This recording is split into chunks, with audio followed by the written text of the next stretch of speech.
even by comparison with his fellow serial killers. John Wayne Gacy, the killer clown, has become something of an icon of pure evil. This is partly to do with his way of dressing up as a clown to entertain children at parties near his suburban home in Chicago. What more sinister notion could there be than beneath the clown's makeup there is a sex killer? Probably it's because of the sheer enormity of his crimes. 33 young men sexually assaulted and murdered, almost all buried beneath his suburban house. John Wayne Gacy was born on March 17th, 1942. St. Patrick's Day, the second of 3 children born to Lane Robinson Gacy and John Wayne Gacy Sr. He grew up in a middle-class district of northern Chicago and was raised as a Catholic. His childhood was largely uneventful, but if you look a little closer though, and you'll see there were troubles. John Wayne Gacy Sr. was a misanthropic man who frequently took out his anger on his son through physical beatings and verbal abuse. John Wayne Gacy Jr. in turn became very close to his mother at the age of 11. He sustained a nasty accident when he was struck in the head by a swing. It caused him to have regular blackouts during his teens. During his teenage years, he also complained about heart problems, though this seems likely to be just symptoms of a lifelong tendency to hypochondria. Whenever he would feel under pressure, he would claim to be on the brink of having a heart attack. Gacy did poorly in high school. He left without graduating and headed to Las Vegas in a bid to make his fortune. Instead, he ended up working in a mortuary, where he showed an unhealthy interest in the corpses. He then returned to Chicago and began attending business college. While there, he discovered his considerable ability as a salesman. He was able to talk people into anything. In 1964, Gacy married Marilyn Myers, a woman he met through work and whose father had a string of Kentucky Fried Chicken franchises. Gacy decided to join the family business and became a restaurant manager. The couple had a child, and Gacy became extremely active on the local charity and community group circuit around their new home in Waterloo, Iowa. All this came to an end in May 1968 when Gacy was charged with sexually assaulting a young employee named Mark Miller. Gacy was sentenced to 10 years for the sodomy, and his wife promptly divorced him. He was released from prison after just 18 months thanks to his good behavior while inside. His father had died while he was in prison, but now his mother, whom he'd always been close to, stood by him and helped him to set up a business. He bought a new house on the Chicago suburbs and established himself as a building contractor. In June 1972, he remarried, this time to a divorcee, Carol Hoff. Carol and her 2 daughters moved into Gacy's house, and the family soon became popular in their neighborhood. Gacy would give parties with Western or Hawaiian themes, and he was also active in the local Democratic politics. Carol Hoff was aware of Gacy's past, but under her impression that he had put that all behind him. This was far from true.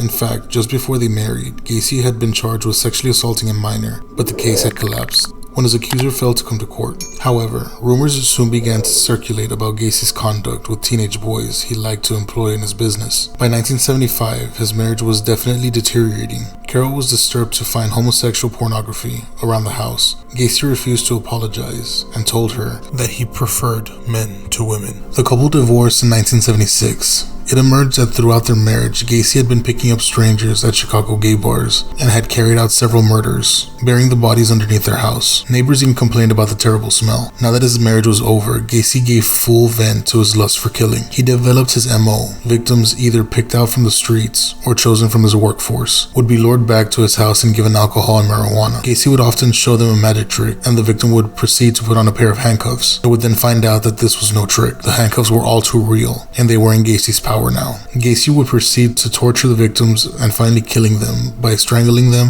while he was sexually assaulting them. Time and time again, Gacy got away with it.